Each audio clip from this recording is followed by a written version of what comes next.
안녕하십니까? 러빙타임 새벽을 여는 예수 묵상 시간입니다. 오늘의 예수 묵상 범위는 창세기 9장 1절로 17절까지의 말씀입니다. 오늘도 이 말씀 속에서 하루를 살아가는 데 필요한 영적인 힘을 얻게 되기를 간절히 소원합니다. 먼저 본문 말씀을 읽도록 하겠습니다. 하나님이 노아와 그 아들들에게 복을 주시며 그들에게 이르시되 생육하고 번성하여 땅에 충만하라. 땅의 모든 짐승과 공중의 모든 새와 땅에 기는 모든 것과 바다의 모든 물고기가 너희를 두려워하며 너희를 무서워하리니 이것들은 너희의 손에 붙였음이니라. 모든 산 동물은 너희의 먹을 것이 될지라. 채소같이 내가 이것을 다 너희에게 주노라. 그러나 고기를 그 생명되는 피째 먹지 말 것이니라. 내가 반드시 너희의 피 곧 너희의 생명의 피를 찾으리니 짐승이면 그 짐승에게서 사람이나 사람의 형제면은 그에게서 그의 생명을 찾으리라. 다른 사람의 피를 흘리면 그 사람의 피도 흘릴 것이니 이는 하나님이 자기 형상대로 사람을 지으셨음이니라. 너희는 생육하고 번성하며 땅에 가득하여 그 중에서 번성하라. 하나님이 노아와 그와 함께한 아들들에게 말씀하여 이르시되 내가 내 언약을 너희와 너희 후손과 너희와 함께한 모든 생물 곧 너희와 함께한 새와 가축과 땅의 모든 생물에게 세우리니 방주에서 나온 모든 것 곧 땅의 모든 짐승에게니라. 내가 너희와 언약을 세우리니 다시는 모든 생물을 홍수로 멸하지 아니할 것이라. 땅을 멸할 홍수가 다시 있지 아니하리라. 내가 나와 너희와 및 너희와 함께하는 모든 생물 사이에 대대로 영원히 세우는 언약의 증거는 이것이니라. 내가 내 무지개를 구름 속에 두었나니 이것이 나와 세상 사이의 언약의 증거니라. 내가 구름으로 땅을 덮을 때에 무지개가 구름 속에 나타나면 내가 나와 너희와 및 육체를 가진 모든 생물 사이에 내 언약을 기억하리니 다시는 물이 모든 육체를 멸하는 홍수가 되지 아니할지라. 무지개가 구름 사이에 있으리니 내가 보고 나 하나님과 모든 육체를 가진 땅의 모든 생물 사이에 영원한 언약을 기억하리라. 내가 나와 땅에 있는 모든 생물 사이에 세운 언약의 증거가 이것이라. 말씀 줄거리입니다. 홍수 이후 하나님이 노아와 그 아들들, 그들과 함께한 모든 생물과 언약을 세우십니다.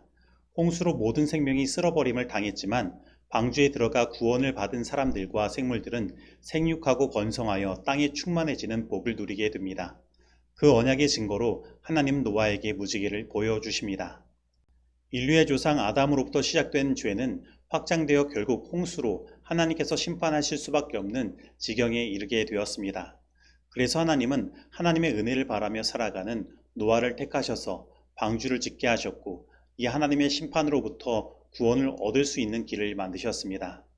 그리고 노아가 600세 되던 해 2월 10일에 노아와 그의 식구들 그리고 하나님께서 준비하신 동물들이 방주에 들어갔습니다. 그리고 그로부터 7일 뒤에 비가 내리기 시작하여 40주야를 내렸고 땅의 기품의 샘들도 함께 터졌습니다. 그리고 노아와 그의 식구들은 381일간 방주 안에서 생활하였고 이제 그 방주 안에서 생활이 끝나고 방주에서 나오게 된 것입니다. 그리고 이제 하나님께서는 노아를 통해 새로운 인류의 역사를 만들어 가시고자 하십니다. 그래서 하나님은 오늘 본문 말씀에서 그들에게 인류 태초에 아담에게 내리셨던 복과 같은 복을 주십니다.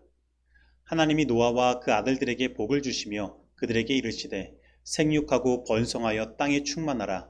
땅의 모든 짐승과 공중의 모든 새와 땅에 기는 모든 것과 바다의 모든 물고기가 너희를 두려워하며 너희를 무서워하리니 이것들은 너희의 손에 붙였음이니라. 창세기 9장 1절로 2절 말씀입니다. 이처럼 우리 인류의 생육과 번성은 하나님께서 주신 축복으로 말미암아 이루어지는 것입니다. 이 땅의 모든 생물들은 하나님의 축복 가운데서 그 생명을 유지할 수 있는 것입니다. 그러므로 오늘 이 시간 나를 이 땅에 태어나게 하시고 이렇게 살아있도록 축복하신 하나님께 감사하게 되기를 바랍니다. 그러나 여기에 인류 태초의 조상들에게 주셨던 것과는 다른 점이 있습니다. 그것은 죄가 들어오기 전 동물들은 인간에게 자발적으로 순종하였지만 지금은 동물들이 사람을 무서워할 것이라는 것입니다. 바로 인간의 죄가 이러한 생태계에 큰 영향을 미치게 된 것입니다. 그리고 인간의 죄로 말미암아 변화된 환경이 또 하나가 있습니다. 그것은 바로 홍수로 인하여 파괴된 이 세상의 환경적인 변화인 것입니다. 오늘날로 큰 홍수가 지나간 마을에 가보면 정말로 온통 쑥대밭이 되어 있는 것을 보게 됩니다. 그러면 이 지구 전체가 그러한 엄청난 홍수를 경험한 뒤에 이 지구의 자연환경은 어떻게 되었을까요? 정말로 모든 것이 다 뒤집어지고 파괴되어서 어떻게 살아갈 수 있을지 앞이 캄캄했을 것입니다. 그래서 전적으로 그들에게 필요한 것은 하나님의 은혜였습니다.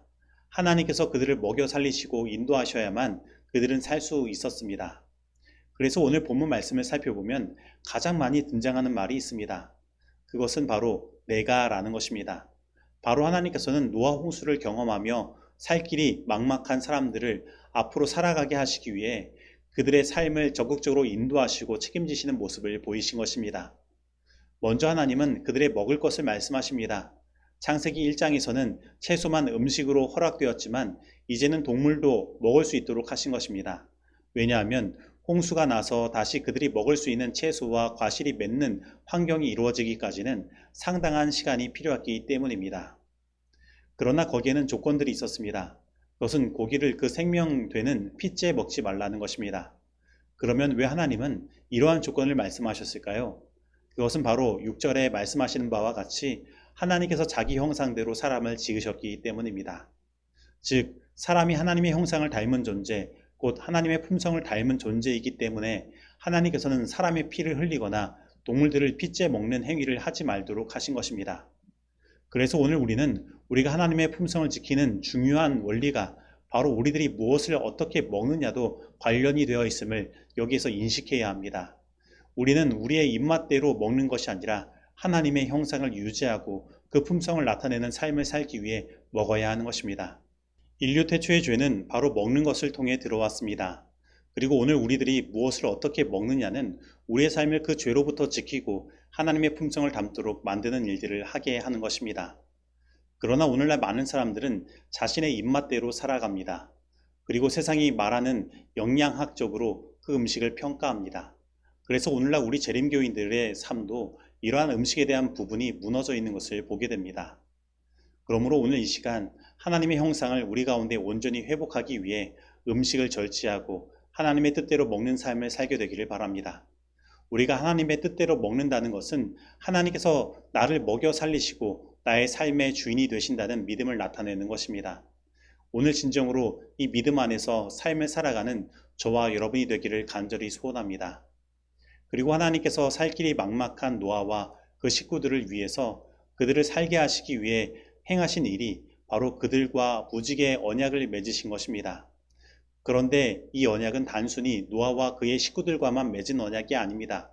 이 언약은 모든 생물들과 모든 짐승과도 맺은 언약인 것입니다. 다시 말하면 하나님은 이 세상의 모든 생명이 있는 것들과 다시 홍수로 이 세상을 심판하지 않겠다고 약속하시고 언약하신 것입니다. 그리고 그 증거로 무지개를 보여주신 것입니다. 그런데 이 무지개는 요한계시록 4장 3절에 말하는 바와 같이 하나님의 보좌를 둘러있는 것으로 하나님의 보좌의 상징입니다. 다시 말하면 하나님께서는 노아와 이 세상의 모든 생물들에게 당신의 보좌를 걸고 언약하신 것입니다. 그래서 우리는 이 하나님의 언약을 통해 하나님께서 우리의 인생과 이 지구의 미래를 책임지심을 믿어야 하는 것입니다. 오늘날 지구온난화로 인해 해수면이 상승하여 온 지구의 낮은 저지대가 침수되어 인류의 생명을 위협할 것을 과학자들은 이야기합니다. 그래서 지구의 이러한 파괴를 막기 위해 각 나라의 대표자들은 기후환경회의를 합니다. 그러나 우리는 걱정할 필요가 없습니다. 왜냐하면 하나님은 분명히 약속하셨고 그러한 일이 있기 전에 우리를 구원하시기 위하여 이 땅에 다시 오실 것이기 때문입니다. 이제 정리하겠습니다. 하나님께서 노아 홍수를 통해 우리 사람들에게 회복되기를 바라신 것이 있다면 그것은 하나님 주권적 신앙입니다. 이것은 모든 것이 파괴되어 살 길이 막막한 노아와 그의 식구들에게 정말로 중요한 것이었습니다. 하나님께서 그들을 먹여 살리시고 인도하실 것이라는 것입니다. 그래서 그들은 삶을 걱정할 필요가 없는 것입니다. 그리고 오늘 이 말씀을 통해 우리 하나님께서는 오늘 우리들에게도 바로 이러한 하나님 주권적 신앙이 회복되길 바라시는 것입니다.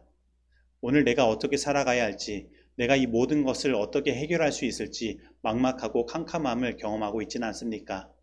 오늘 내가 내 인생을 책임지기 위해 노력하고 또 노력하다가 삶에 지쳐 있지는 않습니까? 그렇다면 오늘 나의 인생을 주관하시고 책임지시는 하나님께서 계심을 믿고 하나님께 모든 것을 맡기게 되기를 바랍니다. 그리고 하나님께 순종하게 되길 바랍니다.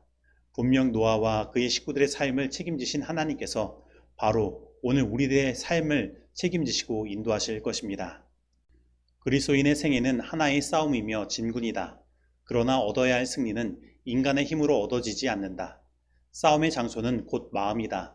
우리가 싸워야 할 싸움, 인류가 지금껏 싸운 가장 큰 싸움은 자아를 하나님의 뜻에 굴복시키는 것, 곧 마음을 사랑의 주권에 바치는 것이다. 혈통으로나 육정으로 난 옛 본성으로는 하나님의 나라를 유업으로 받을 수 없다.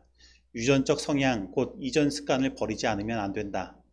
영적 왕국에 들어가려고 하는 사람은 암흑의 왕국의 세력을 등에 업고 있는 거듭나지 않은 본성에서 나오는 모든 능력과 정욕이 자신을 대항하여 싸우고 있다는 사실을 깨닫게 될 것이다. 이기심과 교만은 저희를 죄악적인 것으로 지적해 주는 것은 무엇이나 대항하여 싸우게 될 것이다.